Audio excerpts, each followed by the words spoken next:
Pernah gak sih kamu lagi dengerin lagu, terus bener-bener ke bawah suasana, atau pas lagi ngobrol seru sama temen? Nah, di balik semua itu, ada sebuah perjalanan biologis yang luar biasa banget. Hari ini, kita bakal ngikutin jejak gelombang suara, mulai dari getaran yang gak kelihatan di udara, sampai akhirnya jadi sesuatu yang punya makna di otak kita.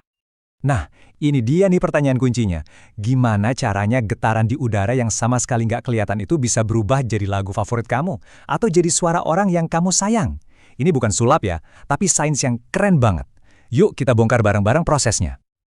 Oke, sebelum kita ngomongin telinga, kita harus paham dulu nih, apa sih yang sebenarnya kita dengar itu? Sinyalnya itu sendiri. Coba deh lihat gelombang biru di tengah ini. Nah, ini visualisasi dari suara. Gampangnya, suara itu pola pemadatan dan perenggangan udara. Ada dua hal utama yang nentuin bentuknya. Pertama, frekuensi, yaitu seberapa rapat puncak gelombangnya, dan kedua, amplitudo, yaitu seberapa tinggi puncaknya. Nah, disinilah fisika ketemu sama persepsi kita. Frekuensi, atau seberapa cepat gelombangnya, itu yang kita dengar sebagai pitch. Jadi, kalau gelombangnya rapat banget, suaranya jadi tinggi melengking. Terus, amplitudo, atau seberapa tinggi gelombangnya, itu yang kita rasakan sebagai kenyaringan atau volume.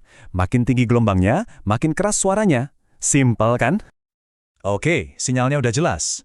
Sekarang, gimana cara alat di kepala kita ini menangkap gelombang tadi?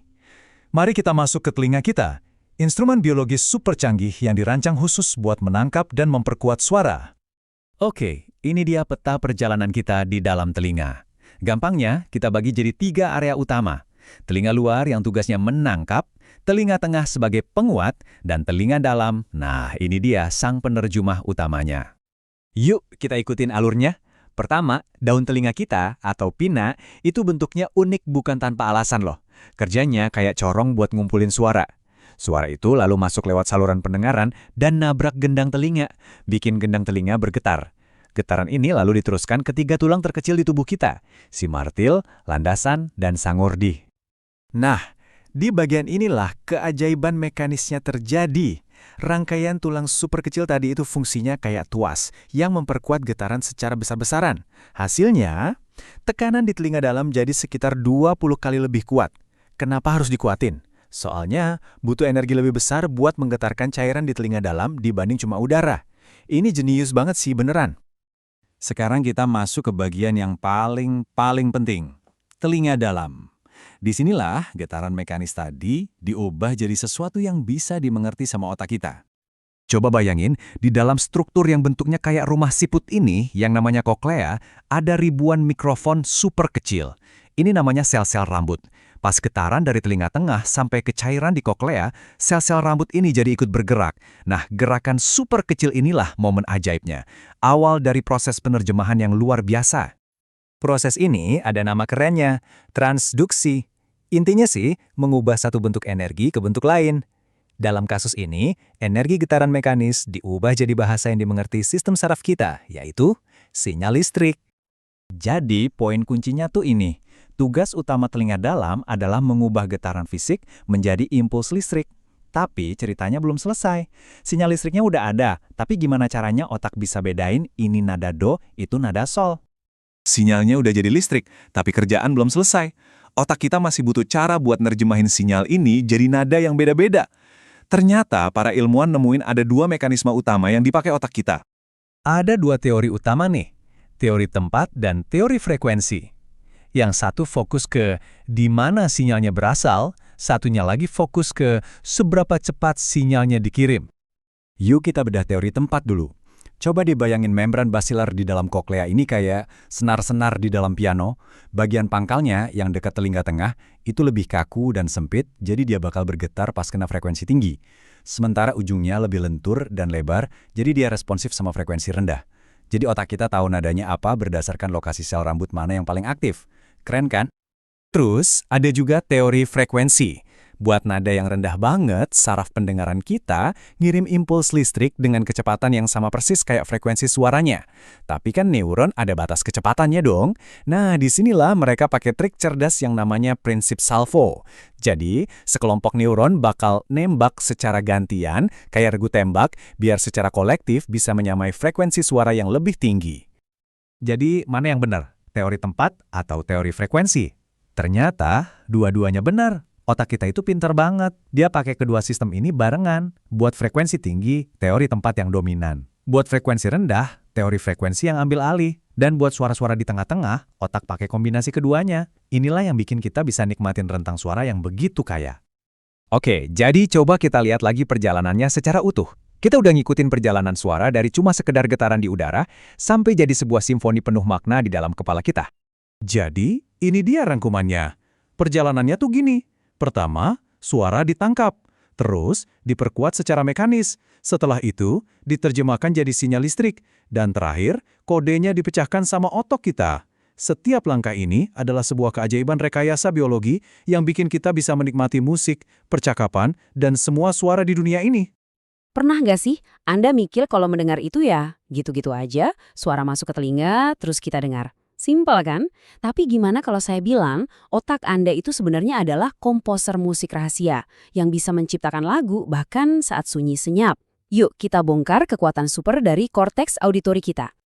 Oke, siap-siap ya. Kita bakal mulai dengan satu fakta yang, bakal mengubah cara Anda mendengar selamanya.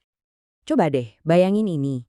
Waktu Anda nonton film bisu, misalnya film Charlie Chaplin, otak Anda itu beneran hening, gak ada suara sama sekali. Ternyata keheningan itu bisa jadi jauh lebih berisik dari yang Anda bayangkan. Betul banget. Otak kita itu bukan pendengar pasif. Dia itu kayak peramal loh. Jadi, dari apa yang Anda lihat, otak langsung aktif menebak-nebak suara apa nih yang seharusnya ada. Terus dia melukis suara itu buat Anda. Keren ya? Dia yang ngisi bagian yang kosong. Dan ini bukan cuma teori keren-kerenan loh. Ini beneran sains. Hasil pindaian otak, kayak yang digambarkan di sini, nunjukin kalau orang lagi ngelihat video tanpa suara, misalnya video gelas pecah, bagian pendengaran di otaknya, yang namanya area A1, itu langsung nyala. Jadi, otak mereka itu benar-benar mendengar suara yang sebenarnya nggak ada. Nah, ada eksperimen musik yang cerdas banget nih buat ngebuktiin ini. Coba bayangin, Anda dengerin lagu yang Anda hafal banget, terus di tengah-tengah musiknya dimatiin sebentar. Anehnya, otak Anda bakal terus muter musiknya, dan area A1 tadi bakal tetap aktif. Tapi, coba dia lakuin hal yang sama dengan lagu yang Anda belum pernah dengar sama sekali. Hasilnya, korteks auditori Anda bakal diam aja. Ini nunjukin sesuatu yang dalam banget. Mendengar itu bukan cuma soal suara yang masuk ke telinga, tapi juga soal ekspektasi dan memori kita. Oke, jadi jelas ya, otak kita itu kayak pesulap suara. Nah sekarang, yuk kita intip ke belakang panggung. Kita telusuri jalur fisiknya, gimana sih suara itu bisa jadi sesuatu yang kita mengerti. Perjalanannya super cepat, cuma 3 langkah. Pertama, getaran suara diubah jadi sinyal listrik di telinga. Kedua, sinyal itu melesat lewat batang otak. Dan yang ketiga, sampailah mereka di tujuan akhir, panggung utamanya, yaitu korteks auditori. Tapi sederhana kayaknya bukan kata yang pas deh. Coba lihat diagram ini. Ini bukan jalan kecil, ini tuh kayak jalan tol super sibuk yang saling silang. Perhatiin deh, informasi dari satu telinga itu dikirim ke 2 sisi otak. Sistem yang rumit banget ini dibangun cuma buat satu tujuan, biar kita bisa memahami dunia suara yang super kaya di sekitar kita. Dan di dalam korteks itu sendiri, ada sistem pengorganisasian yang luar biasa. Para ilmuwan nyebutnya peta tonotopik. Gampangnya, bayangin aja ada keyboard piano mini di dalam otak Anda. Di satu sisi, ada sel-sel yang khusus nanggepin nada rendah, kayak bass. Di sisi lain, sel-sel buat nada tinggi, kayak sopran. Semua frekuensi di antaranya tersusun rapi. Nah, pengaturan yang presisi inilah yang bikin kita bisa bedain suara biola dan selo, atau menikmati harmoni yang rumit dalam sebuah lagu. Nah, disinilah otak kita menunjukkan kejeniusannya. Ternyata, biar efisien, sistem pendengaran kita itu nyontek strategi brilian dari sistem penglihatan. Otak kita itu jagonya multitasking. Mau kita lagi melihat atau mendengar, otak akan memecah tugasnya jadi 2 pertanyaan simpel. Itu apa? Dan itu di mana? Jadi otak pakai satu jalur saraf buat ngenalin apa yang kita alami, dan satu jalur lain yang sama sekali beda buat nunjukin di mana lokasinya. Jadi gini, bayangin Anda lagi dengar suara burung. Satu jalur di otak Anda, si jalur apa, langsung kerja. Oh, ini kicauan burung. Hampir bersamaan, jalur kedua, si jalur di mana, langsung nunjukin lokasinya. Itu di pohon sebelah kanan. Nah, 2 aliran informasi ini kemudian nyatu. ngasih kita satu persepsi yang utuh dan mulus. Tapi, gimana kalau bagian-bagian penting dari mesin ini rusak? Nah, disinilah ceritanya jadi makin menarik dan, jujur aja, agak aneh. Dan ini dia beda paling mendasar antara melihat dan mendengar. Kalau korteks visual primer Anda rusak, ya sudah, Anda jadi buta. Selesai. Tapi, dan ini poin kuncinya, kalau korteks auditori primer Anda yang rusak, Anda nggak jadi tuli. Anda tetap bisa mendengar. Poin pentingnya di sini, ini bukan soal volume suara, tapi soal pemahaman. Anda masih bisa dengar suara klakson mobil yang kencang, tapi Anda nggak bisa lagi paham omongan orang yang Anda sayangi. Anda bisa dengar nada, tapi Anda nggak bisa lagi ngerasain indahnya sebuah melodi. Intinya, Anda kehilangan kemampuan untuk mengartikan musik latar dari kehidupan Anda sendiri. Dan akhirnya, kita sampai pada fungsi korteks auditori yang paling bikin kita melongo. Perannya bukan cuma buat mendengar dunia luar, tapi juga buat memikirkan dunia itu sendiri. Kutipan ini intinya bilang begini, kalau Anda nggak bisa membayangkan sebuah suara, kata-kata yang berhubungan dengan suara itu jadi nggak ada artinya. Ide yang luar biasa kan? Gimana kalau ternyata, untuk paham sebuah konsep, kita harus bisa merasakan sensasi yang berhubungan dengan konsep itu? Dan ternyata ada buktinya loh. Sebuah studi ngamatin pasien yang korteks auditorinya rusak. Mereka bisa dengan gampang ngenalin kata-kata kayak meja atau kursi. Tapi, begitu ketemu kata guntur, mereka bingung. Kata itu seolah nggak punya arti buat mereka. Kenapa? Karena mereka nggak bisa lagi membayangkan seperti apa suaranya. Implikasinya dahsyat banget. Ini artinya, korteks auditori kita bukan cuma speaker pasif. Korteks auditori adalah hardware yang kita pakai buat memikirkan ide-ide yang berhubungan dengan suara. Jadi ternyata, untuk benar-benar paham apa itu guntur, Anda harus bisa mendengarnya di dalam kepala Anda sendiri. Pernah kepikiran gak sih gimana sebenarnya pendengaran kita bekerja? Ini tuh kemampuan yang kadang rasanya kayak sulap ya. Terus-terusan bekerja di belakang layar, memetakan dunia di sekitar kita cuma lewat suara. Coba deh bayangin, Anda lagi di ruangan yang gelap total. Terus tiba-tiba ada suara. Tanpa mikir, tanpa perlu lihat, Anda langsung tahu arahnya dari mana. Kiri atas, kanan bawah. Gimana caranya otak kita bisa gitu ya? Jawabannya sederhana, tapi sekaligus luar biasa banget. Di dalam kepala kita masing-masing, ada sistem navigasi super canggih. Semacam GPS yang nggak pakai satelit, tapi pakainya gelombang suara. Oke, yuk kita bedah lebih dalam. Otak kita itu bukan cuma nebak-nebak loh. Ternyata, ia pakai 3 petunjuk khusus untuk menemukan lokasi sumber suara dengan presisi yang bikin kagum. Nah, ketiga alat ini adalah waktu kedatangan, perbedaan intensitas, dan perbedaan fase. Masing-masing punya tugasnya sendiri dalam membangun peta suara 3 dimensi di pikiran kita. Dan cara kerjanya, wah keren banget. Yuk kita lihat satu persatu. Oke, yang pertama, waktu kedatangan. Jadi gini, kalau ada suara datang dari sebelah kanan Anda, suara itu bakal sampai ke telinga kanan sepersekian detik lebih cepat daripada ke telinga kiri. Bedanya itu bisa sekecil 600 per sejuta detik. Cepet banget kan? Tapi buat otak kita, itu udah lebih dari cukup buat ngitung. Aha, sumber suaranya di sebelah sana. Sekarang, coba perhatikan gambar ini. Untuk suara yang nadanya tinggi, kepala kita secara fisik jadi penghalang jalannya suara. Ini menciptakan yang namanya bayangan suara. Artinya, suara bakal kedengeran lebih pelan di telinga yang lebih jauh. Nah, otak kita langsung ngebandingin beda volume ini dan klik, langsung tahu suaranya dari mana. Tapi buat suara bernada rendah yang gelombangnya lebih panjang, trik bayangan suara tadi itu nggak terlalu efektif. Jadi otak pakai metode ketiga, perbedaan fase. Coba bayangin gelombang air. Nah, otak kita membandingkan apakah puncak gelombangnya atau lembahnya yang sampai ke tiap telinga duluan. Perbedaan kecil di pola gelombang ini ngasih petunjuk arah yang akurat banget. Nah, setelah kita paham gimana cara kita semua menemukan lokasi suara, sekarang kita geser sedikit. Kita lihat gimana pengalaman mendengar itu bisa beda banget antar individu, terutama soal nada.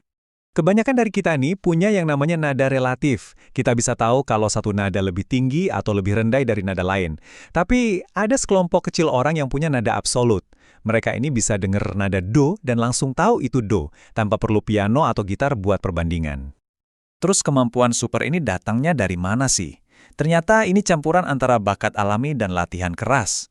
Ada faktor genetiknya, tapi latihan musik yang intensif dari kecil itu kelihatannya jadi kunci utama. Yang menarik, ini lebih sering ditemui di penutur bahasa tonal kayak bahasa Mandarin, di mana beda nada bisa berarti beda kata. Seolah-olah otak mereka udah terlatih sejak lahir untuk fokus ke presisi nada. Di sisi lain spektrum, ada kondisi yang namanya amusia, atau sering disebut buta nada. Ini bukan soal jago nyanyi atau enggak ya. Ini benar-benar kondisi neurologis di mana seseorang nggak bisa membedakan antara nada yang berbeda. Penelitian nunjukin ini ada hubungannya dengan koneksi saraf yang lebih sedikit antara area pendengaran dan area pemrosesan di otak. Sistem pendengaran kita emang canggih banget, tapi sayangnya juga rapuh. Sekarang mari kita beralih sebentar untuk memahami beberapa tantangan yang bisa mempengaruhi kemampuan kita mendengar. Secara umum, ada dua jenis gangguan pendengaran. Yang pertama, tuli konduktif. Anggap aja ini masalah mekanis, kayak ada sumbatan di telinga tengah. Ini seringkali bisa diatasi. Tapi yang kedua, tuli saraf. Ini lebih rumit. Ini adalah kerusakan pada sel-sel rambut super kecil di telinga dalam, atau sarafnya itu sendiri.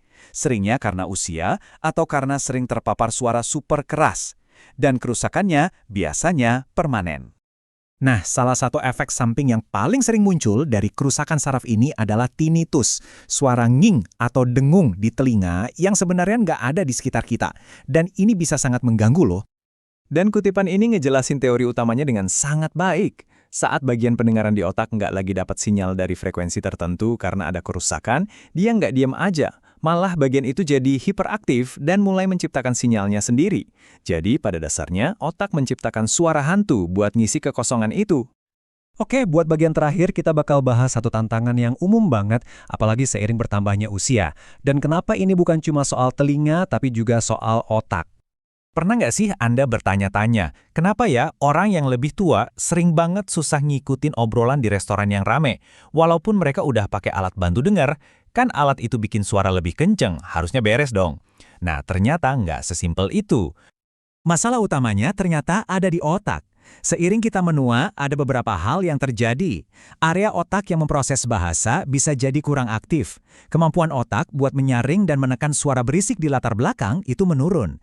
Dan respons saraf terhadap suara jadi kurang presisi. Seolah-olah batas antar suara jadi kabur. Jadi, ini poin terpentingnya. Mendengar itu bukan proses pasif di mana suara masuk itu aja. Telinga kita emang nangkap suara, tapi otak kita yang kerja keras buat nerjemahin, menyaring, dan ngasih makna ke suara itu. Keduanya harus kerja bareng. Kalau enggak, yang kita dengar cuma kebisingan, bukan percakapan yang bermakna. Halo, selamat datang. Kita semua kan tahu ya, ada 5 indera. Penglihatan, pendengaran, penciuman, perasa, dan peraba. Tapi gimana kalau saya bilang, sebenarnya ada banyak indera lain.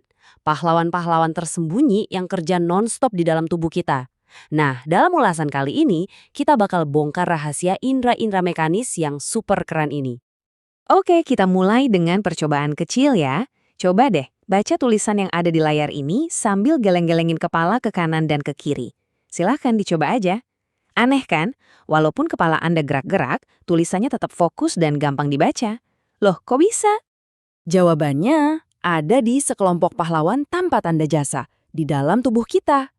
Mereka ini adalah sistem sensorik yang kerja di belakang layar, jauh di luar 5 indera yang kita kenal. Tugasnya, menjaga kita tetap seimbang, stabil, dan nyambung sama dunia di sekitar kita. Yuk, kita kenalan sama mereka satu persatu. Pahlawan kita yang pertama adalah indera keseimbangan, atau nama kerennya sensasi vestibular. Anggap aja ini kayak giroskop internal super canggih yang udah jadi bawaan dari lahir. Jadi apa sih sebenarnya sensasi vestibular itu? Gampangnya, ini adalah sistem yang non-stop ngasih tahu otak posisi kepala kita lagi gimana. Lagi miring kah? Lagi maju? Atau lagi muter? Serius deh, tanpa sistem ini, aktivitas sesimpel jalan lurus aja bisa jadi tantangan yang luar biasa besar. Dan inilah pusat kendalinya. Coba deh lihat di diagram ini, ngumpet di telinga bagian dalam kita ada yang namanya organ vestibular. Kelihatannya kecil ya, tapi jangan salah kekuatannya luar biasa. Tugasnya adalah mantau setiap gerakan kepala kita, sekecil apapun itu, dan langsung ngirim laporan ke otak. Cara kerjanya ini benar-benar cerdas. Coba lihat bagian pertama, kanalis semicircularis. Bayangin ini kayak 3 selang kecil isinya cairan. Pas kita muterin kepala, cairannya kan goyang tuh. Terus nyenggol sel-sel rambut super kecil yang langsung ngirim sinyal, weh lagi muter nih ke otak. Terus ada lagi sakulus dan utriculus. Mereka ini pakai partikel super kecil namanya otolit. Pas kita naik mobil, terus mobilnya ngegas, otolit ini geser, nyentuh sel rambut lain, dan ngasih tahu otak kalau kita lagi nambah kecepatan. Bener-bener presisi ya. Nah, ini dia yang ngejawab pertanyaan kita di awal tadi. Sistem vestibular inilah yang secara otomatis bikin mata kita bergerak berlawanan arah sama gerakan kepala. Tujuannya, biar apa yang kita lihat itu tetap stabil. Jadi, pas Anda geleng-geleng kepala, otak secara refleks bikin mata tetap ngunci ke tulisan ini. Keren banget kan? Oke, kita pindah ke pahlawan berikutnya. Indra peraba atau somatosensasi. Ini bukan sekedar merasakan sesuatu ya, tapi ini tuh jaringan informasi yang rumit dan berlapis-lapis. Coba deh lihat gambar penampang kulit ini. Tepat di bawah permukaan kulit kita itu bukan cuma lapisan biasa, tapi udah kayak kota metropolitan yang rame banget sama berbagai jenis reseptor. Masing-masing punya tugas spesifik loh, mulai dari ngerasain getaran paling halus sampai tekanan yang paling kuat. Dan ini dia beberapa spesialisnya. Ada korpuskel Pacini yang ngerasain getaran waktu ponsel di saku kita bergetar. Ada piringan Merkel buat sentuhan ringan, misalnya pas kita ngerasain tekstur kain. Korpuskel Meissner ngedeteksi kalau ada sesuatu yang gerak di kulit kita. Dan ujung Ruffini ngerasain pas kulit kita meregang. Mereka semua ini terus-terusan ngirim update ke otak, ngasih gambaran yang detail banget tentang dunia fisik di sekitar kita. Coba deh kita zoom in ke salah satunya, korpuskel Pacini. Perhatiin deh, strukturnya berlapis-lapis, mirip bawang. Nah, ini contoh brilian gimana bentuk itu nentuin fungsi. Lapisan-lapisan ini bikin dia jadi super sensitif sama perubahan tekanan atau getaran, tapi dia bakal ngabaikan tekanan yang konstan. Itulah alasannya kenapa kita ngerasain getaran ponsel, tapi lama-kelamaan kita nggak ngeh lagi sama baju yang nempel di badan. Oke, pahlawan terakhir kita untuk hari ini adalah bagian dari somatosensasi yang perannya kayak detektif suhu di tubuh kita. Mereka ini nggak cuma ngerasain panas atau dingin, tapi yang seru, mereka juga bisa ditipu. Nah, ini poin kuncinya, reseptor suhu kita itu nggak cuma ngerespons panas atau dingin yang beneran. Mereka juga bisa loh dikibulin sama zat kimia tertentu, yang akhirnya bikin otak kita ngerasain sensasi suhu, padahal suhunya nggak berubah sama sekali. Ini contoh sempurna yang saya yakin Anda pernah alamin. Capsaicin, zat kimia di dalam cabai, itu secara langsung mencolek reseptor panas Anda, makanya mulut rasanya kayak kebakaran. Sebaliknya, mentol dari daun mint itu ngerjain reseptor dingin Anda, makanya tercipta sensasi sejuk yang menyegarkan itu. Fakta ini bikin kutipan berikut jadi pas banget. Jadi kalau ada iklan permen karet bilang soal rasa sejuk dari mentol, mereka itu nggak cuma pakai kiasan. Secara neurologis, ya memang itu yang sebenarnya terjadi. Reseptor di mulut Anda beneran ngirim sinyal dingin ke otak, meskipun suhunya nggak berubah sama sekali.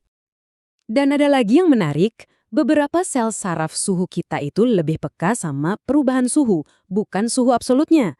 Artinya, sel saraf yang sama bisa aktif pas suhu turun dari 39 ke 33 derajat, dan aktif lagi pas turun dari 33 ke 27 derajat.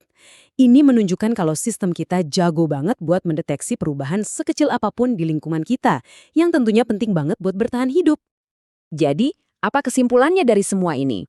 Indera keseimbangan, sentuhan, dan suhu Anda itu bukan sistem yang pasif, yang cuma nerima informasi aja. Bukan. Mereka adalah peserta yang sangat aktif, yang terus-menerus ngobrol secara dinamis dengan otak Anda untuk membentuk persepsi kita tentang realitas, setiap detiknya. Pernah nggak sih Anda coba mengelitik diri sendiri? Hasilnya nihil kan? Nah, hari ini kita akan bedah bareng-bareng ilmu pengetahuan yang, jujur aja, cukup mengejutkan di balik fenomena sentuhan ini. Oke, kita langsung aja masuk ke bagian pertama yang akan menjawab pertanyaan yang mungkin dari kecil udah bikin Anda penasaran. Coba dibayangin, kalau orang lain yang menggelitik, kita bisa sampai tertawa terpingkal-pingkal. Tapi giliran kita coba ke diri sendiri, kok nggak ada rasanya? Aneh kan? Sebenarnya apa sih yang terjadi? Jawabannya, ternyata, ya ampun, sesederhana ini loh. Semua itu kuncinya cuma satu, elemen kejutan. Jadi begini, otak kita itu cerdasnya luar biasa. Saat tangan Anda bergerak untuk menggelitik diri sendiri, otak sudah menerima bocoran. Dia udah tahu persis apa yang akan terjadi. Nah, karena otak sudah memprediksi sentuhan itu, responsnya jadi dilemahkan. Nggak ada kejutan, ya? Nggak ada rasa geli. Sesimpel itu. Nah, supaya lebih paham lagi gimana otak bisa meramal seperti itu, yuk kita telusuri perjalanan sebuah sentuhan, mulai dari kulit sampai akhirnya tiba di pusat komando kita, yaitu otak. Perjalanan ini dimulai dari satu titik kontak saja. Begitu ada sesuatu yang menyentuh kulit kita, saat itu juga serangkaian proses yang luar biasa langsung terjadi di dalam sistem syaraf. Anggap aja sistem saraf pusat kita ini kayak jalan tol super canggih.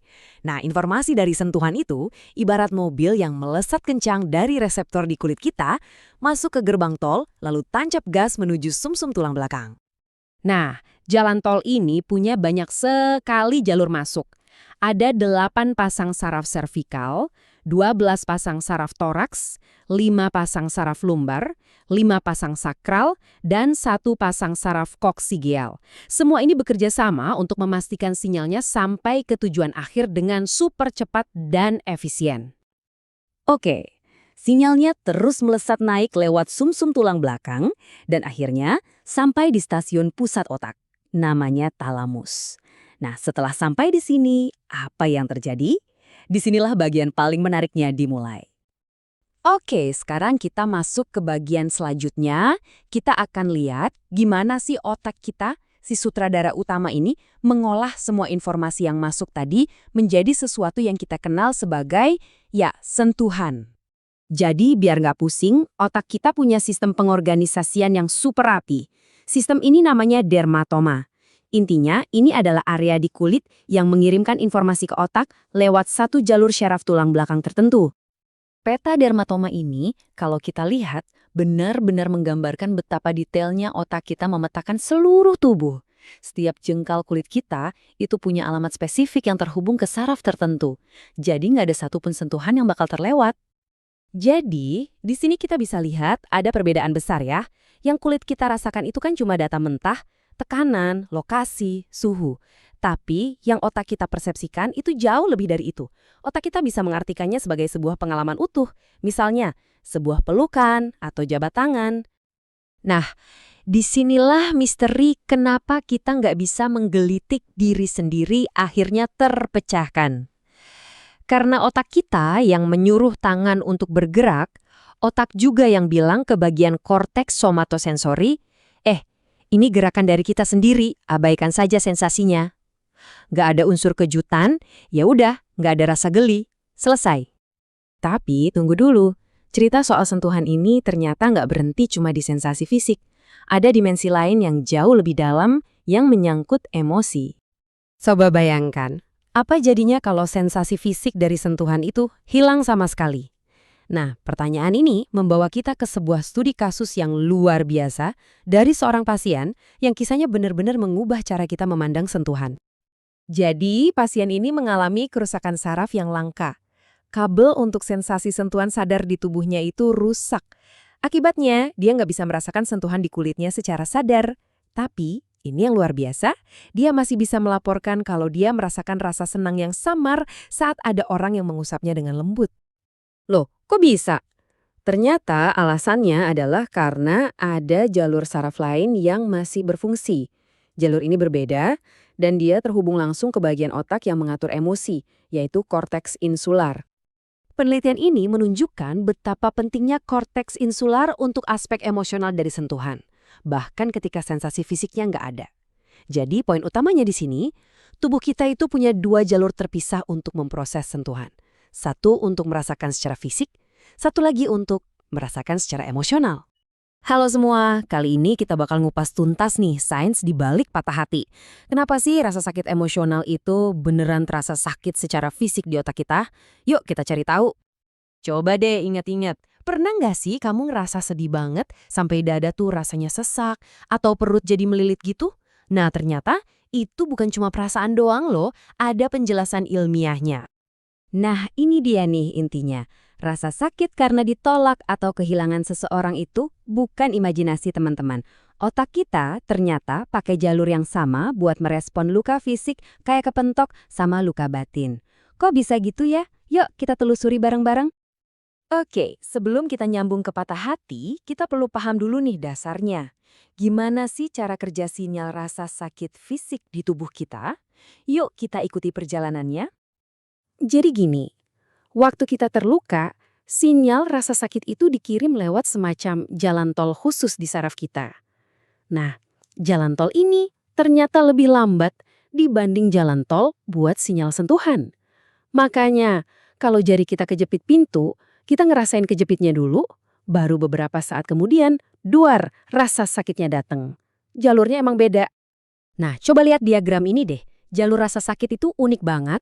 Jadi, kalau ada sinyal sakit dari katakanlah tangan kiri, begitu masuk ke tulang belakang, sinyalnya itu langsung nyebrang dan naik ke otak lewat sisi kanan. Ingat ya poin penting ini, sinyal sakit itu langsung tukeran jalur. Ini bakal jadi kunci buat pembahasan kita selanjutnya. Oke, sekarang kita tes sedikit pemahaman kita barusan. Coba bayangin ya, kalau sumsum tulang belakang kita cedera di sebelah kanan, bagian tubuh mana yang bakal kehilangan rasa sakit? Kiri atau kanan? Coba tebak. Dan jawabannya adalah sisi kiri. Betul banget. Kenapa? Ya karena tadi itu, sinyal sakit dari sisi kiri kan udah nyebrang ke kanan begitu masuk tulang belakang. Jadi kalau ada cedera di kanan, yang kena ya sinyal dari kiri. Ini bukti kalau jalurnya tuh spesifik banget. Oke, jalur sakit fisik udah jelas ya. Sekarang kita balik lagi ke pertanyaan utama kita. Gimana dengan sakit hati? Apa itu beneran bisa disebut sakit? Nah, ini dia bagian paling menariknya. Ternyata evolusi itu pinter sekaligus hemat. Daripada repot-repot bikin sistem baru dari nol buat ngurusin sakit hati, otak kita mending pakai ulang aja sistem yang udah ada. Jadi sistem alarm yang tadinya buat bahaya fisik, kayak tangan kena api, sekarang diadaptasi juga buat merespon bahaya sosial, contohnya kayak dikucilin sama teman-teman. Coba perhatiin lagi diagram ini. Ada yang luar biasa di sini.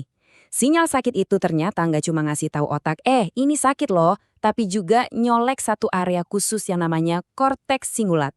Anggap aja ini kayak pusat penderitaannya otak. Bagian inilah yang bikin kita ngerasa nggak enak, menderita, dan pengen rasa sakitnya cepat-cepat hilang. Ini komponen emosional dari rasa sakit. Jadi, ini bukan cuma sekedar teori ngasal ya. Para ilmuwan udah sepakat dan nemuin banyak banget bukti kalau perasaan sakit hati itu beneran mirip sama sakit fisik, setidaknya di level cara kerja otak. Oke, sekarang kita masuk ke bagian yang menurut saya paling wow. Kita bakal lihat bukti dari eksperimen yang bikin hubungan antara sakit fisik dan sakit hati ini jadi nyata banget. Coba bayangin kamu ikut eksperimen ini. Kamu diajak main lempar bola virtual sama dua orang lain. Awalnya seru, kamu diajak main lempar-lemparan bola. Tapi tiba-tiba, mereka berhenti ngoper bola ke kamu. Sama sekali, cuma lempar-lemparan berdua aja dan kamu dianggurin. Gimana rasanya? Nah, eksperimen simpel ini emang dirancang buat memicu rasa penolakan sosial yang beneran terasa. Dan hasilnya luar biasa. Waktu para peserta ini merasa dikucilkan, hasil scan otak mereka nunjukin aktivitas yang melonjak di, coba tebak di mana? Ya, di korteks singulat. Ingat kan area itu? Itu pusat penderitaan yang sama persis yang nyala waktu kita ngerasain sakit fisik. Jadi jelas, penolakan sosial itu beneran sakit buat otak kita. Ini yang bikin kita mikir lebih jauh. Kalau jalurnya sama, sirkuit otaknya sama, berarti obat pereda nyeri fisik bisa nggak ya dipakai buat ngobatin patah hati? Kedengarannya aneh, tapi logis kan? Dan ternyata para peneliti beneran nguji ini. Mereka bagi peserta jadi dua kelompok. Satu kelompok disuruh minum acetaminophen, itu bahan aktif di obat pereda nyeri yang umum, tiap hari. Kelompok satunya lagi minum placebo alias pil kosong. Hasilnya, coba lihat grafik ini. Kelompok yang minum obat pereda nyeri beneran ngelaporin perasaan sakit hati yang jauh lebih rendah dari hari ke hari. Tapi, tunggu dulu, ada tapinya. Ada harga yang harus dibayar. Penelitian lain nemuin kalau obat ini nggak cuma bikin rasa sakit karena penolakan jadi tumpul, tapi rasa senang karena diterima juga jadi tumpul. Jadi intinya, obat itu bukan cuma matiin rasa sakit, tapi seolah matiin semua emosi, baik yang negatif maupun yang positif. Jadi dari semua pembahasan ini, apa sih kesimpulan utamanya? Apa poin paling penting yang bisa kita ambil? Poin utamanya adalah ini, hubungan antara sakit fisik dan sakit emosional itu nyata. Jadi, lain kali kalau ada teman mau bilang dia sakit hati, itu bukan cuma kiasan atau metafora. Itu adalah deskripsi yang sangat akurat tentang apa yang sedang terjadi di dalam otaknya. Kerennya, bahasa kita udah tahu kebenaran biologis ini jauh sebelum ilmuwan bisa membuktikannya pakai alat canggih. Pernah kepikiran gak sih, seandainya kita bisa mematikan rasa sakit sepenuhnya? Enak kali ya, tapi gimana kalau saya bilang, hidup tanpa rasa sakit itu justru jauh lebih berbahaya?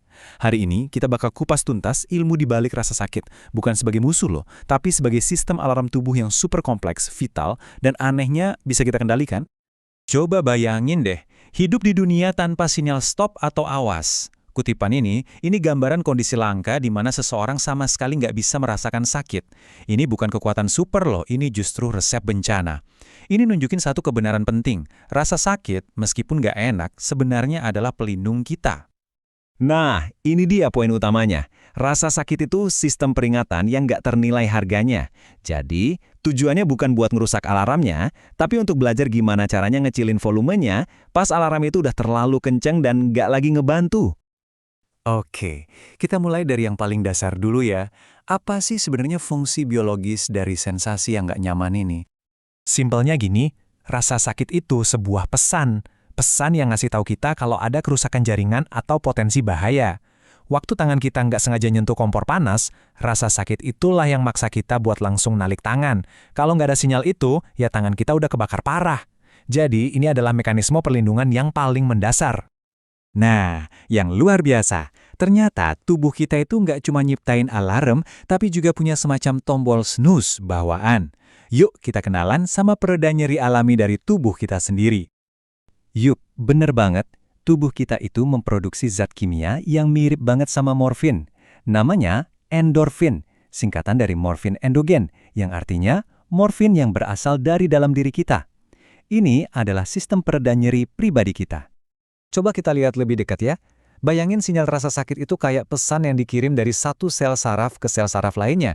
Nah, endorfin ini perannya kayak kunci yang masuk ke gembok khusus atau reseptor di sel penerima. Pas kuncinya masuk, pintunya jadi ketutup. Pesan rasa sakitnya jadi nggak bisa lewat. Oke, sekarang kita lihat gambaran besarnya.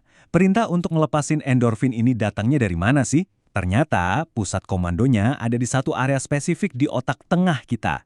Dari sinilah keputusan dibuat untuk melepaskan pasukan pereda nyeri alami ini. Terus kapan sistem ini kerjanya paling pol? Secara evolusi, sistem ini bakal aktif maksimal pas kita ngerasain sakit yang hebat dan nggak bisa dihindari. Coba deh bayangin, seorang prajurit yang luka parah di medan perang tapi tetap bisa lanjut berjuang. Nah, itulah kekuatan endorfin yang sedang bekerja. Sebuah mekanisme bertahan hidup yang luar biasa. Oke, selain sistem internal tubuh kita, ternyata kita juga udah nemuin cara buat ngakalin sistem nyeri ini dari luar, pakai berbagai bahan kimia. Yuk kita lihat dua contoh yang menarik banget, cannabinoid dari ganja dan capsaicin dari cabe. Dua-duanya bisa meredakan nyeri, tapi caranya beda banget. Cannabinoid cenderung bekerja di pinggiran tubuh, ngeblokir jenis nyeri tertentu. Nah, beda lagi sama capsaicin, pendekatannya ya lebih panas. Ini benar-benar kayak melawan api dengan api. Krim yang mengandung capsaicin itu awalnya bakal terasa panas dan sedikit perih. Kenapa? Karena capsaicin ini merangsang reseptor nyeri secara berlebihan, sampai akhirnya ada penumpukan kalsium. Penumpukan ini pada dasarnya bikin reseptornya kecapean dan rusak sementara, jadi mereka nggak bisa lagi ngirim sinyal rasa sakit. Kita udah bahas biologi dan kimianya, tapi gimana dengan alat pereda nyeri paling kuat yang kita miliki? Yaitu pikiran kita sendiri. Dan percayalah, pengaruhnya itu jauh lebih besar dari yang kita duga. Ini bukan cuma omong kosong loh. Ini adalah fenomena nyata yang bisa diukur. Namanya efek placebo. Cuma dengan percaya kalau sesuatu itu bakal manjur, bahkan kalau itu cuma pil gula, itu bisa secara nyata mengubah cara kita merasakan sakit. Jadi placebo itu pada dasarnya pengobatan palsu, tapi efeknya sangat nyata. Saat kita benar-benar yakin bakal merasa lebih baik, otak kita bisa mewujudkan itu. Ini bukti yang luar biasa tentang betapa kuatnya hubungan antara pikiran dan tubuh kita. Jadi, dari sisi psikologi, ada beberapa alat yang bisa kita pakai. Relaksasi misalnya, itu bisa merendahkan ketegangan otot. Distraksi, kayak nonton film seru, bisa bikin kita lupa sama rasa sakit. Dan tentu saja, efek placebo, di mana ekspektasi kita sendirilah yang bekerja paling keras. Nah, ini bagian yang paling bikin takjub nih. Ternyata, placebo itu nggak benar-benar ngeblokir sinyal rasa sakitnya. Tapi placebo mengubah respons emosional otak kita terhadap sinyal itu. Gini deh analoginya, bayangin sinyal sakit itu kayak alarm kebakaran. Placebo nggak matiin alarmnya, tapi menenangkan rasa panik kita. Hasil pindaian otak nunjukin placebo itu mengurangi aktivitas di pusat emosi otak. Jadi, sinyalnya mungkin masih ada, tapi yaudah, nggak berasa ganggu lagi. Oke, sekarang kita masuk ke bagian terakhir dan mungkin yang paling mengejutkan dari pembahasan kita. Kita semua kan tahu ya rasanya gatal. Tapi sebenarnya gatal tuh apa sih? Kan sering banget ya kita mikir gitu. Masuk akal kan? Rasanya ganggu tapi nggak sesakit kalau teriris pisau. Mungkin mereka ada di spektrum yang sama. Tapi apa kata sains? Jawabannya yang cukup mengejutkan adalah tidak. Penelitian menunjukkan kalau gatal itu bukan rasa sakit versi ringan. Gatal adalah sensasi yang sepenuhnya unik dengan jalur saraf khususnya sendiri yang langsung menuju ke otak. Buktinya jelas banget kalau kita sandingkan. Rasa sakit itu penyebabnya kerusakan, sementara gatal itu karena pelepasan histamin. Masing-masing punya jalur sarafnya sendiri. Tapi ini nih yang paling kuat buktinya. Obat pereda nyeri sekuat morfin justru malah bikin rasa gatal makin menjadi-jadi. Aneh kan? Dan kita semua tahu, menggaruk, yang notabene adalah bentuk rasa sakit ringan, justru bisa meredakan gatal. Ini bukti kalau kedua sistem ini bukan cuma terpisah, tapi kadang-kadang malah saling berlawanan. Selamat datang. Pernah kepikiran nggak kalau indera pengecap kita itu sebenarnya terus-menerus membuat keputusan hidup atau mati setiap kali kita makan? Tapi ya gitu, sering banget kita anggap remeh. Nah, dalam pembahasan kali ini, kita akan coba ikuti jejak rasa dan mengungkap sains yang mengejutkan yang selama ini tersembunyi di ujung lidah kita. Oke, kita mulai dengan sebuah eksperimen pikiran. Coba bayangin, kalau Anda bisa menciptakan spesies baru, tapi cuma boleh dikasih satu indera. Kira-kira Anda bakal pilih yang mana? Penglihatan? Pendengaran? Mungkin indera pengecap nggak masuk pilihan utama ya kan? Tapi ternyata, untuk urusan bertahan hidup, kemampuan mendeteksi bahan kimia, dengan kata lain, mengecap, bisa jadi yang paling krusial. Ini dia peta perjalanan kita. Kita akan mulai dari peran vital indera pengecap untuk bertahan hidup, lalu kita bakal intip mesin-mesin mungil di lidah kita, belajar memecahkan kode rasa, coba-coba meretasnya, dan terakhir kita akan cari tahu kenapa selera makan Anda dan teman Anda bisa beda banget. Oke, pertama-tama lupain dulu deh soal makanan enak. Pada dasarnya, indera pengecap itu adalah sistem deteksi kimia paling canggih. Dia itu ibarat penjaga gerbang tubuh kita, yang tugasnya menentukan apa yang boleh masuk dan apa yang harus ditolak. Gampangnya gini, rasa manis itu sinyalnya energi, sesuatu yang kita butuhin banget. Sebaliknya, rasa pahit seringkali jadi penanda adanya racun. Jadi bisa dibilang, dalam setiap suapan, lidah kita itu lagi bikin keputusan, hidup atau mati dalam sepersekian detik. Keren kan? Jadi, gimana sih cara kerja sistem deteksi super canggih ini? Yuk kita zoom in dan lihat lebih dekat perangkat kerasnya. Mesin-mesin mungil di lidah kita yang jadi sumber keajaiban ini. Nah, ini nih yang sering salah kaprah. Benjolan-benjolan di lidah Anda itu sebenarnya bukan kuncup pengecapnya. Itu namanya papila. Anggap aja kayak perumahan buat kuncup pengecap yang ngumpet di dalamnya. Seperti yang bisa kita lihat di sini, ada berbagai jenis papila yang tersebar di seluruh permukaan lidah. Jadi, setiap kuncup pengecap itu isinya satu tim. Isinya sekitar 50 sel reseptor yang kerja barengan, siap mendeteksi molekul-molekul kimia dari makanan dan langsung kirim sinyal ke otak. Mereka ini mesin pengecap yang sesungguhnya. Dan ini fakta yang gila banget. Sel-sel reseptor ini kerjanya keras banget. Saking kerasnya, mereka cuma bertahan hidup selama 10-14 hari. Iya beneran, indera pengecap kita itu memperbarui dirinya sendiri setiap 2 minggu. Luar biasa. Oke, tadi kita sudah lihat hardware-nya. Sekarang mari kita bahas software-nya. Sinyal-sinyal rasa dasar yang jadi fondasi dari semua kelezatan yang kita cicipi. 4 rasa pertama kita semua udah kenal lah ya. Tapi ada yang kelima, namanya umami. Ini kata dari bahasa Jepang yang artinya rasa gurih yang nikmat. Coba dibayangin, gurihnya kaldu daging, keju parmesan, atau tomat yang matang banget. Nah, itulah umami, rasa dasar kelima yang sudah diakui secara ilmiah. Tapi tunggu dulu, ceritanya belum selesai. Para ilmuwan sekarang lagi memperdebatkan kemungkinan adanya rasa keenam, yaitu oleogustus alias rasa lemak. Bukan rasa krim yang enak itu ya, tapi rasa khas dari lemak itu sendiri. Ini jadi bukti kalau kita masih terus belajar tentang indera kita yang luar biasa ini. Nah, sekarang kita masuk ke bagian yang paling seru. Karena indera pengecap itu dasarnya sistem kimia, itu artinya kita bisa menipunya. Yuk, kita lihat beberapa cara buat meretas lidah kita. Ini salah satu contoh yang paling aneh, namanya miracle berry atau buah ajaib. Buah ini mengandung protein namanya mirakulin. Jadi, protein ini nempel di reseptor manis kita, tapi awalnya diem aja, nggak ngapa-ngapain. Sampai akhirnya kita makan sesuatu yang asam, kayak lemon. Nah, asam inilah yang mengubah bentuk mirakulin dan tiba-tiba, boom, reseptor manis kita jadi aktif luar biasa. Hasilnya, lemon yang asamnya minta ampun jadi terasa manis kayak permen. Pernah nggak sih nanya-nanya kenapa jus jeruk rasanya jadi aneh banget setelah sikat gigi? Nah, ini dia jawabannya. Zat kimia di pasta gigi itu menekan reseptor manis kita dan justru memperkuat rasa pahit. Ada juga loh tanaman namanya Gymnema sylvestre yang bisa mematikan total rasa manis. Bayangin, makan gula tapi rasanya kayak makan pasir. Aneh banget. Oke, terakhir, mari kita lanjutkan perjalanan ini ke tujuan akhirnya, otak dan gen kita.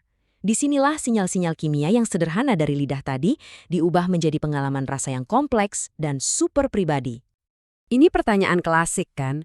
Kenapa Anda benci banget suatu makanan tapi teman Anda malah suka banget? Jawabannya itu lebih dari sekedar selera. Ini semua tentang bagaimana otak kita menafsirkan sinyal dan yang paling penting, tentang perangkat keras genetik yang kita bawa dari lahir. Coba perhatikan jalur ini. Sinyal dari lidah kita itu menempuh perjalanan yang cukup rumit. Mulai dari batang otak, lalu ke stasiun penyortiran yang namanya talamus, sebelum akhirnya sampai di korteks pengecap. Nah, disinilah otak kita akhirnya bilang, "Aha, ini stroberi." Slide ini menunjukkan dengan jelas banget alasannya. Bedanya itu bener-bener fisik loh. Lihat deh kepadatan papila, si rumah kuncup pengecap, di lidah seorang super taster dibandingkan dengan lidah seorang non-taster. Lebih banyak papila berarti lebih banyak kuncup pengecap, dan itu artinya sinyal rasa yang dikirim juga jauh lebih kuat. Para ilmuwan bahkan sudah menghitungnya. Dalam sebuah lingkaran kecil di lidah, seorang super taster itu punya lebih dari 25 papila, sementara seorang non-taster mungkin cuma punya 10. Inilah sebabnya kenapa bagi seorang super taster, rasa pahit kopi bisa terasa sangat-sangat kuat.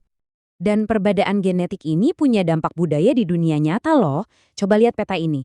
Populasi dengan presentasi non-taster yang lebih tinggi, artinya kurang sensitif terhadap rasa pahit, seringkali cocok dengan budaya yang suka makanan pedas dan kaya rempah. Ini hubungan yang luar biasa antara biologi dan kuliner. Jadi intinya begini, meskipun genetika itu penting banget, itu bukan satu-satunya faktor. Indera pengecap kita itu bisa berubah. Hormon, kehamilan, bahkan usia, semuanya bisa mengubah cara kita merasakan sesuatu. Ini seperti sebuah landscape sensorik yang terus berevolusi sepanjang hidup kita. Nah, kita udah lihat kan bagaimana indera pengecap itu berawal dari alat bertahan hidup, lalu kita lihat cara kerjanya, cara meretasnya, dan akhirnya mengapa pengalaman rasa setiap orang itu unik, jauh lebih dalam dari sekedar enak atau nggak enak. Dari semua indera yang kita miliki, penciuman itu seringkali jadi anak tiri, ya kan? Sering banget kita anggap remeh. Nah, hari ini kita bakal kasih panggung utama buat indera penciuman. Kita akan selami kisah luar biasa di balik cara kerja hidung kita. Oke, kita langsung saja ya. Coba lihat angka ini. 1 triliun. Itu 1 dengan 12 nol di belakangnya. Para peneliti memperkirakan sebanyak itulah jumlah aroma yang bisa dibedakan oleh hidung manusia.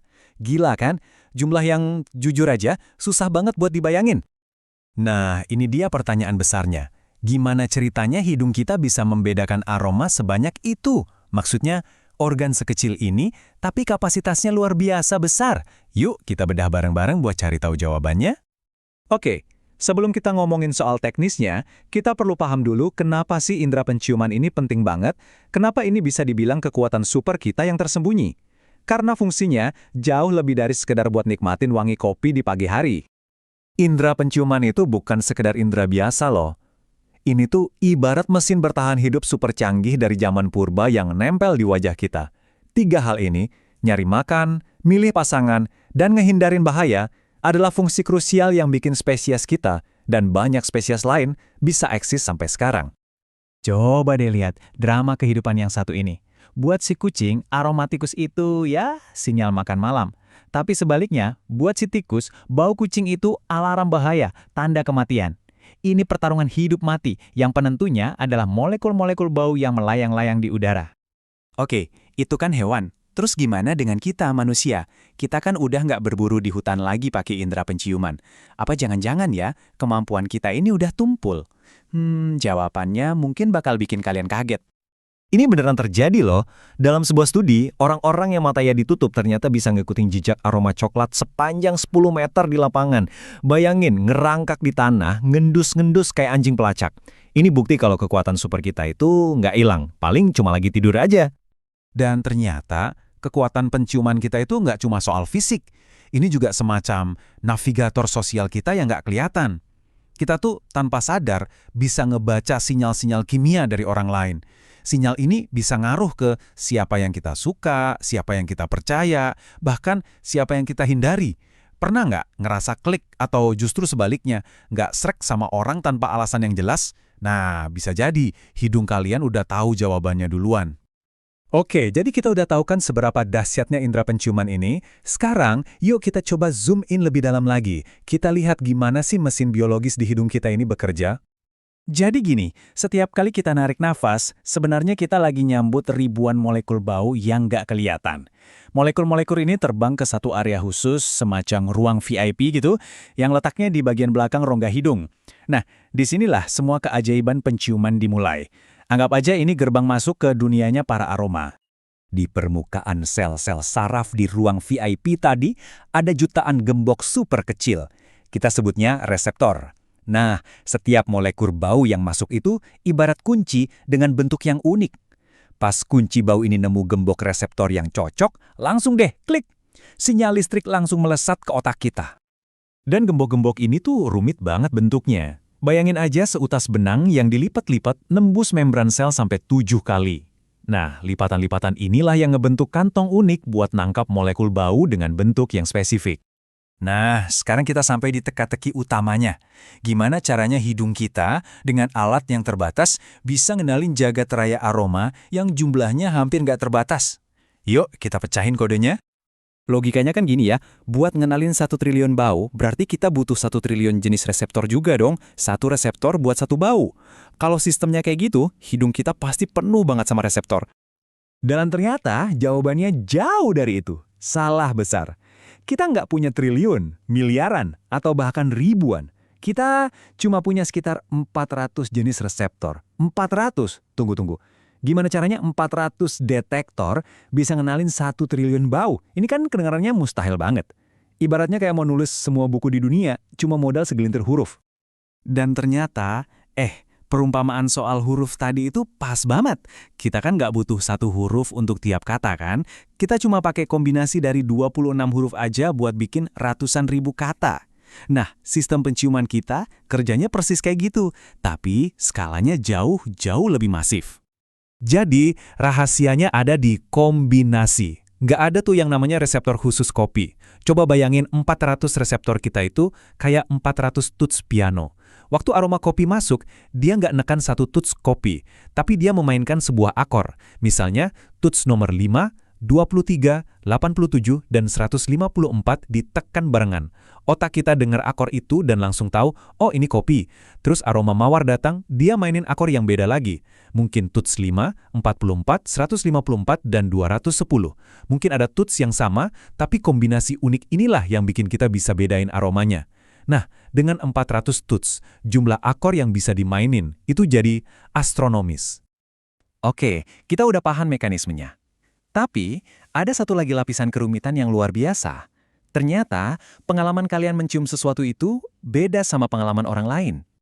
Kutipan ini benar-benar wow. Ini artinya, kalau kita ambil 2 orang secara acak, kemungkinan besar ada sekitar 30% reseptor penciuman mereka yang beda. Jadi, dari 400 reseptor tadi, bisa jadi kamu dan temanmu punya lebih dari 100 jenis yang nggak sama. Secara harfiah, hardware penciuman kalian itu beda. Jadi, dunia aroma kita itu dibentuk oleh banyak hal.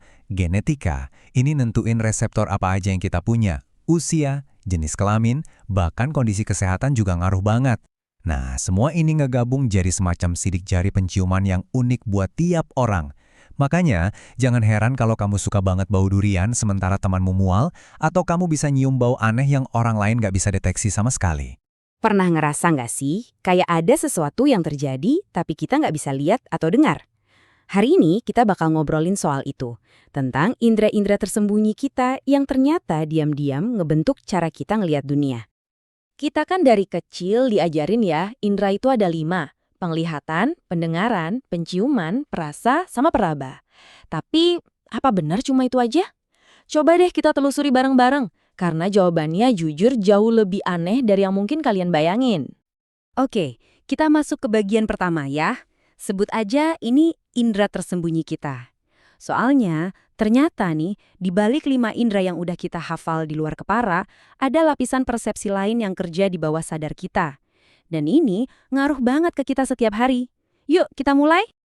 Jadi gini, otak kita tuh kayak superkomputer yang canggih banget. Dan sebagian besar kerjanya itu terjadi di background, tanpa kita sadari. Nah, kita bakal lihat 2 contoh yang benar-benar bikin melongo. Soal komunikasi kimia yang nggak kelihatan mata, dan soal gimana indera kita bisa nyampur jadi satu. Oke, sekarang kita bahas yang pertama dulu ya, soal komunikasi kimiawi. Coba bayangin, ada pesan-pesan rahasia yang melayang-layang di udara, yang bisa ngubah perilaku kita tanpa kita sadar sama sekali. Nah, itulah dia, kekuatan feromon. Jadi feromon itu apa sih? Gampangnya, ini tuh sinyal kimia. Buat banyak hewan, efeknya kuat banget. Bisa buat mancing pasangan, bikin jadi agresif, atau ngasih tanda bahaya. Tapi, gimana kalau di kita, di manusia? Nah, lihat deh perbedaannya di sini. Kalau reseptor bau biasa di hidung kita, lama-lama kan adaptasi ya. Misalnya nih, masuk ke kafe, awalnya kecium banget bau kopi, tapi lama-lama biasa aja. Nah, organ vomeronasal yang katanya buat deteksi feromon ini kayaknya nggak pernah capek. Dia terus-terusan ngirim sinyal ke otak dan semuanya terjadi di luar kesadaran kita. Jadi, jangan bayangin feromon itu kayak tombol yang bisa langsung bikin kita ngelakuin sesuatu ya. Nggak gitu. Di manusia, efeknya itu jauh lebih halus. Cuma kayak dorongan-dorongan kecil ke sistem biologi kita yang semuanya terjadi di bawah radar.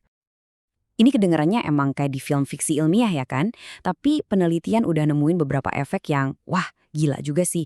Contohnya nih, bau keringat pria ternyata bisa naikin level testosteron wanita. Atau bau keringat wanita bisa jadi sinyal bahaya buat wanita lain. Bahkan, siklus menstruasi bisa sinkron cuma gara-gara paparan kimia doang. Ini tuh bener-bener komunikasi biologis murni, tanpa ngomong sepatah kata pun. Oke. Dari komunikasi kimia yang nggak kelihatan, sekarang kita pindah ke sesuatu yang nggak kalah keren. Kondisi di mana kabel di otak kita itu kayak nyampur. Gimana rasanya kalau kamu bisa melihat suara atau merasakan warna? Nah, selamat datang di dunia sinestesia. Coba dengerin kutipan ini deh. Ini bener-bener ngegambarin gimana rasanya jadi orang dengan sinestesia. Dan ini penting ya, ini tuh bukan kiasan atau imajinasi. Buat seorang sinestet, itu sebutan buat mereka, ini adalah realita. Ini benar-benar apa yang mereka rasakan. Jadi, intinya di sini adalah pengalamannya itu nyata dan otomatis. Seseorang nggak sengaja ngelihat suara sebagai warna. Itu ya kejadian aja. Ini benar-benar perpaduan indera yang sesungguhnya. Coba deh, lihat gambar ini. Buat kita-kita, nyari semua angka 2 di antara lautan angka 5 ini kan butuh usaha ya. Tapi buat orang dengan sinestesia, yang mungkin ngelihat angka 2 itu warnanya merah dan angka 5 itu warnanya biru, angka 2 itu bakal langsung lompat keluar. Kelihatan jelas banget.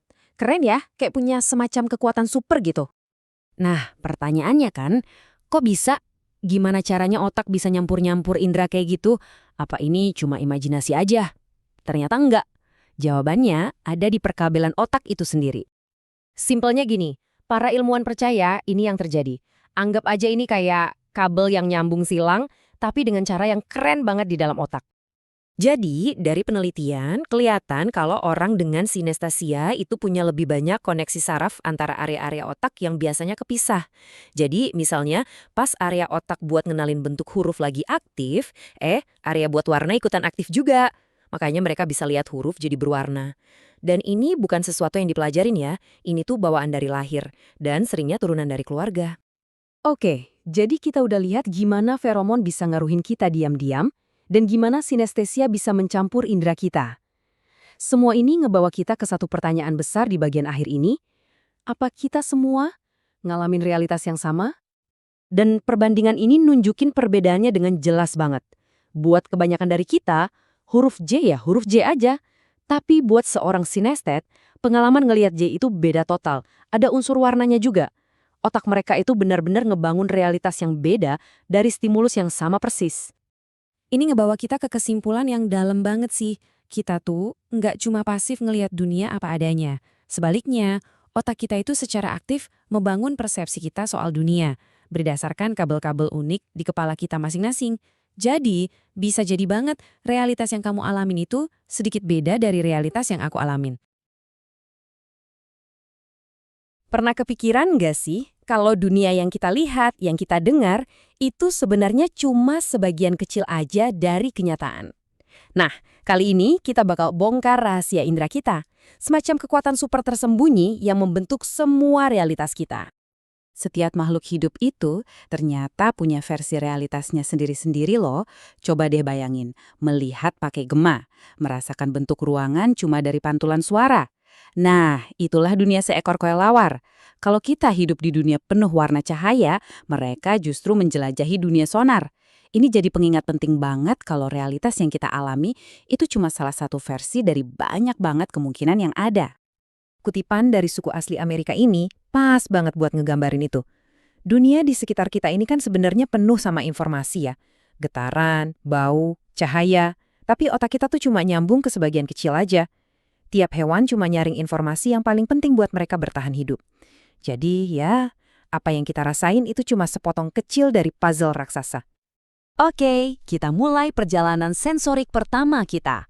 Kita bakal ngikutin satu gelombang suara aja. Dari getaran di udara sampai jadi pikiran di otak kita. Siap? Analogi ini, wah bener-bener pas. Soalnya telinga kita tuh bukan cuma corong pasif gitu aja. Ini tuh mesin mekanik yang super cerdas, di mana satu bagian nyalain bagian berikutnya. Kayak domino, dalam rangkaian aksi yang rumit banget. Tujuannya cuma satu, ngubah getaran udara yang lemah jadi sinyal yang bisa dipahami sama otak. Jadi gimana sih cara kerjanya? Gini, suara masuk, terus bikin gendang telinga getar. Tapi keajaibannya tuh di sini. Ada 3 tulang terkecil di tubuh kita. Bayangin aja kayak seperangkat tuas super mungil yang ngambil getaran udara yang lemah tadi dan nguatin suaranya berkali-kali lipat. Sampai cukup kuat buat bikin gelombang di dalam cairan telinga bagian dalam. Ini sih rekayasa biologis yang keren banget. Nah, ini dia puncaknya. Di dalam koklea ada ribuan sel rambut yang super kecil. Pas gelombang cairan lewat, sel-sel ini jadi bengkok. Gerakan fisik ini nih yang ngebuka semacam gerbang kecil di selnya dan langsung ngubah gerakan itu jadi percikan listrik. Disinilah dunia fisik suara akhirnya diterjemahin ke dalam bahasa yang dimengerti otak. Telinga udah ngerjain tugas mekaniknya. Sekarang giliran superkomputer di kepala kita yang kerja. Yuk kita lihat gimana otak ngedekode sinyal-sinyal listrik ini buat ngelukis dunia suara di sekitar kita. Selama bertahun-tahun, ada perdebatan seru nih. Gimana caranya kita bisa bedain nada bass yang dalam sama siulan yang melengking? Ada teori tempat yang bilang nada beda itu getarin lokasi beda di koklea. Terus ada teori frekuensi yang bilang seluruh bagiannya getar, tapi kecepatannya yang nentuin nadanya. Nah, jadi mana yang bener ya? Ternyata otak kita tuh pinter banget, nggak milih salah satu. Dia pakai dua-duanya. Buat nada rendah, otak ngukur kecepatan getarannya. Buat nada yang lebih tinggi, dia lihat di mana lokasinya. Ini solusi jenius yang nunjukin betapa efisien dan adaptifnya sistem saraf kita. Otak kita juga punya 2 trik cerdas buat ngelacak dari mana suara datang. Buat suara bernada tinggi, kepala kita ini bikin semacam bayangan suara. Jadi satu telinga dengarnya lebih kencang dari yang lain. Nah, buat suara bernada rendah yang bisa muterin kepala kita, otak ngelakuin sesuatu yang lebih canggih lagi. Dia ngukur beda waktu datangnya suara yang super singkat, sepersekian detik doang, antara telinga kiri dan kanan. Keren banget kan? Oke, dari dunia suara yang luar biasa, sekarang kita pindah ke indera yang nyelimutin seluruh tubuh kita. Mari kita selami jaringan sensorik yang bikin kita bisa ngerasain dunia lewat sentuhan. Coba deh lakuin ini sekarang. Goyangin kepala Anda, tulisannya tetap jelas kan? Sekarang, coba tahan kepala Anda, terus goyangin layarnya. Jauh lebih susah kan? Itu karena sistem vestibular Anda, semacam penstabil gambar bawaan di telinga kita, yang otomatis bikin dunia kelihatan stabil pas kita gerak. Sama kayak rasa itu gabungan dari manis, asam, dan lainnya, sentuhan itu juga bukan satu indera tunggal. Ini tuh satu keluarga indera. Kulit kita ini kayak kanvas yang penuh sama reseptor khusus, masing-masing dirancang buat nangkap sensasi tertentu, tekanan, getaran, suhu, dan banyak lagi. Nah, tiap reseptor ini tuh spesialis di bidangnya. Ngerasain getaran HP di kantong? Itu kerjaannya korpus kalpacinian. Bisa nemuin bentuk kunci di dalam tas tanpa ngeliat? Itu berkat piringan Merkel. Dan tentu aja, ujung saraf bebas itu kayak penjaga kita, yang langsung teriak pas kita nyentuh sesuatu yang panas. Nah, ini dia nih, misteri masa kecil yang kita semua pasti pernah tanyain. Kenapa sih kita nggak bisa gelitikin diri sendiri? Jawabannya ada di otak kita, dan ini jauh lebih seru dari yang kita kira. Gampangnya gini, pas Anda mau gelitikin diri sendiri, otak Anda tuh ngirim memo duluan. Bilang, ini kita sendiri yang lakukan, santai aja. Karena sentuhan itu udah diantisipasi, otak jadi ngerem responsnya. Jadi rasa gelinya batal. Tapi pas orang lain yang lakuin, sentuhan itu kan nggak terduga. Nah, otak langsung bereaksi dengan kekuatan penuh. Sekarang kita sampai di sensasi yang paling kompleks. Rasa sakit itu bukan cuma perasaan nggak nyaman loh. Ini adalah sistem peringatan paling canggih yang kita punya. Sinyal buat bertahan hidup yang punya sisi fisik dan emosional yang dalam banget. Oke, ini salah satu hal paling aneh soal sistem saraf kita. Jalur buat sentuhan dan rasa sakit itu beda. Bayangin ada 2 jalan tol ke otak. Sinyal sentuhan itu lurus terus di sisi tubuh yang sama sampai hampir dekat tujuan. Tapi sinyal rasa sakit, dia langsung nyebrang ke sisi seberangnya begitu masuk sumsum tulang belakang. Nah, kabel yang aneh ini punya akibat yang benar-benar nggak terduga. Oke, waktunya teka-teki singkat. Berdasarkan jalur kabel yang aneh tadi, coba deh pikirin. Kalau sumsum tulang belakang cedera di sisi kanan, bagian tubuh mana yang bakal kehilangan rasa sentuhan dan bagian mana yang kehilangan rasa sakit? Coba dipikirin dulu ya. Dan ini dia jawaban yang bikin kaget.